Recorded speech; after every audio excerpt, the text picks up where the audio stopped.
fire away. Okay, well, one of the things that's happened today is AG Rich Cordray has been talking a lot about businesses that have received Ohio money for job development, and they've been given incentives, and these incentives are hinging around they were supposed to do some certain things to get this money. A lot of times he can't find out whether they've actually accomplished the incentives because of the way that this public-private relationship is constructed.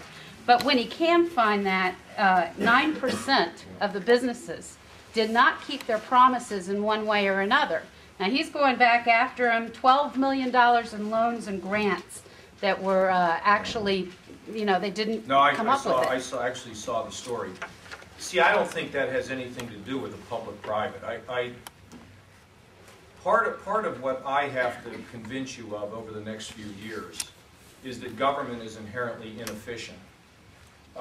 When they're loaning, when the Third Frontier gives a grant to a company and the company hightails it out of state, where's the shareholders that stand up and yell and scream, where's the money? Because, you know, on a board of directors, you're accountable to the shareholders. And I know we say we're accountable to the taxpayers.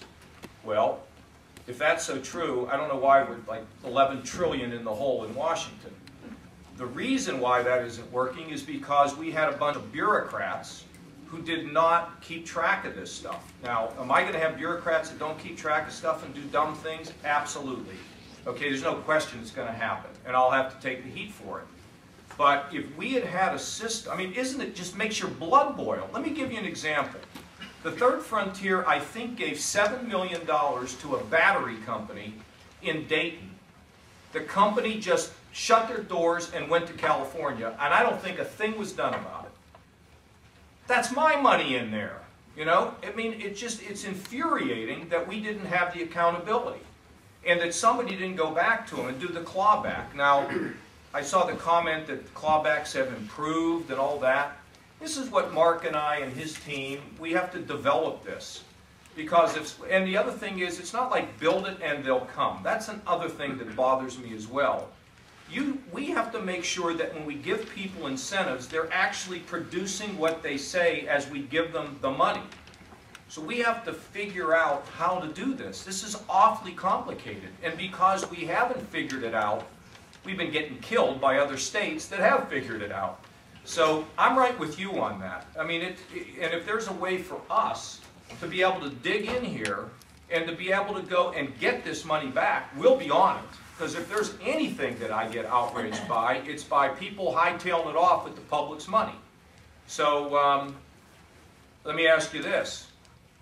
I think I'm sworn in about, what, 3 days? You guys tell me you're coming. I don't, but you know what? Why now? Why now? Where's this been? You know, so we'll get on it, and I'm glad they started it. I'm glad you saw it, and we'll work on this. Mark, any comment on this issue? The only one thing I comment on, you mentioned Third Frontier and some of these other programs, and again, I've just spent some time looking at it. Unfortunately, I think a lot of these funds have been used for research, not for development. And I think research should be done in the universities, personally. I think the development should be done outside the universities. And what I mean by that is things that have a tangible market, you mentioned market, in 12 to 18 months. And so I think one thing that John and I and the whole team are going to be looking at is looking at these programs that have tangible results in 12 to 18 months. Because you can track that. When it stretches out 3, 4, 5, 6, 7, 8, 9 years, you can't track it anymore. And the world changes. One thing I learned very long time ago is we live in a world of 6-month product life cycles. Okay, means products. I mean, look at what happens at Apple, and I mean, you know, everywhere. Everyone's got 6-month product life cycles. Well, it's very hard to predict more than 3 product life cycles out. Okay, it's just almost impossible. So that's why I've always come up with the 6, 12, and 18-month rule.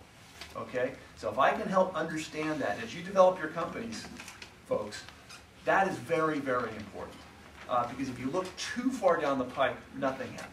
So anyway, so that's a long-winded way of answering your question. Well, this is all good because I find that these gaggles are important to me because I get to explain more to you some of the things I said during the campaign. I have been critical of the Third Frontier program. Okay? You all know it. I was in favor of renewing the Third Frontier program because I think it is a great incentive for us to be able to use that effectively. You heard me say I think there's too many university people and too many government bureaucrats on the Third Frontier. I happen to believe that. That doesn't mean they shouldn't have input. It doesn't mean that, I mean, get somebody like Chris Poon, we'd be delighted to have involved in that. But if that program becomes, I know somebody and you know, and this company's really good and blah, blah, blah, and we'll give money, it doesn't work. This has to be it's a very difficult process. And you're going to miss some. We're going to make mistakes. I mean, Mark and I are dealing, look, you all know about American Greetings. Jay, how many we got? We have 25 companies in the pipeline. And then you get into the situation where people say, well, I'm going to leave Ohio if you don't help me. Okay, well, that's kind of a tricky thing because, maybe you ought to leave because you're not going to hold us hostage, the people, the state hostage. But there's some people that get legitimate out-of-state offers, and you have to assess, are we going to put taxpayers' money into that program because that technology is important enough? Can we talk about American Greetings for a second? It's not your old man's card company anymore. I mean, these are Disney employees. They've got video up there. This is a lot of intellectual property. People coming out of the Cleveland Museum of Art, and this is different than what we would think. So we have to decide where we're going to put our chips down because we don't have enough to, we're not playing with house money. We're playing with taxpayers' money. Mark, I'm curious to know what your commitment to Ohio is. How much time you expect to stay here, if you'll move here, and how long you'll be here. Much to my wife's chagrin, I have moved here. No, I'm going to do this. What I've committed to John is basically rationalize the Department of Development and really figure out what programs are really job creation development programs to help create Jobs Ohio, and basically work with John and his team to create Jobs Ohio. And we think that's going to be kind of a 6-month type tenure. So my focus is that 6 months, and that's what I've committed to John. Well, and the plan is that he's not going to move here full time. He'll come in, take the red eye. These guys all take red eyes. He'll take the late flight out on Sunday, be here Monday, Tuesday, Wednesday, Thursday, probably head home late Thursday, and telecommute the rest of the time. So, look, we're not asking him to run Jobs Ohio. We have to find, Mark will help in the process of finding a full-time CEO to run Jobs Ohio. But this transition is critical. I mean, it's like the birthing from the delivery room to getting the baby home, We have to have a smooth and healthy transition.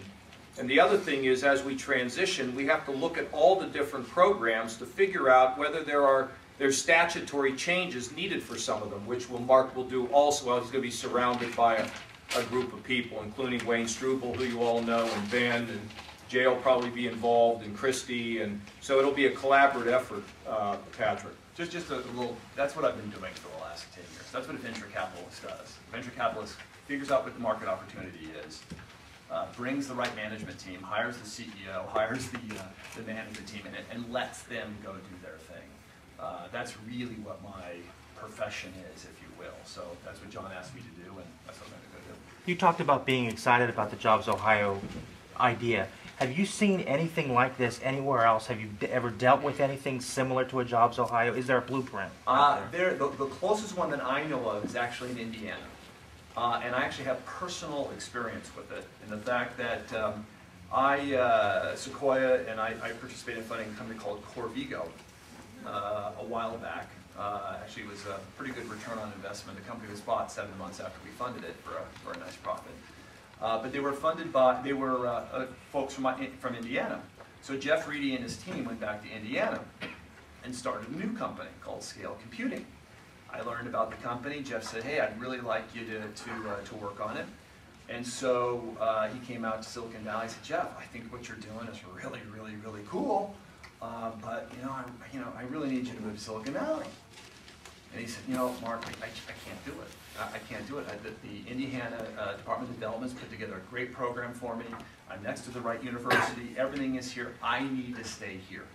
Okay? And in fact, if you go to their website, I think he is their poster child, for lack of a better term, for that. So here's a guy that I was on his board. I helped build his company, and so on and so forth. And I could not bring him to California, okay? That's the kind of program we want to have here in Ohio. So the Jobs Ohio has that ability to folks like yourself that are being attracted to the Silicon Valley go, that would be crazy for me to go. I have got a competitive advantage by being here in Ohio. And if we can accomplish that, then that would be huge. Mr. Kvamme, we spent a lot of time yesterday at a press conference discussing salaries. Yep. Just out of curiosity, salary been discussed for this Yes, 6 my months? salary has been discussed and disclosed for some crazy reason. I'm getting paid $1. Will that be split up over 6 months? Governor, just a quick, is this the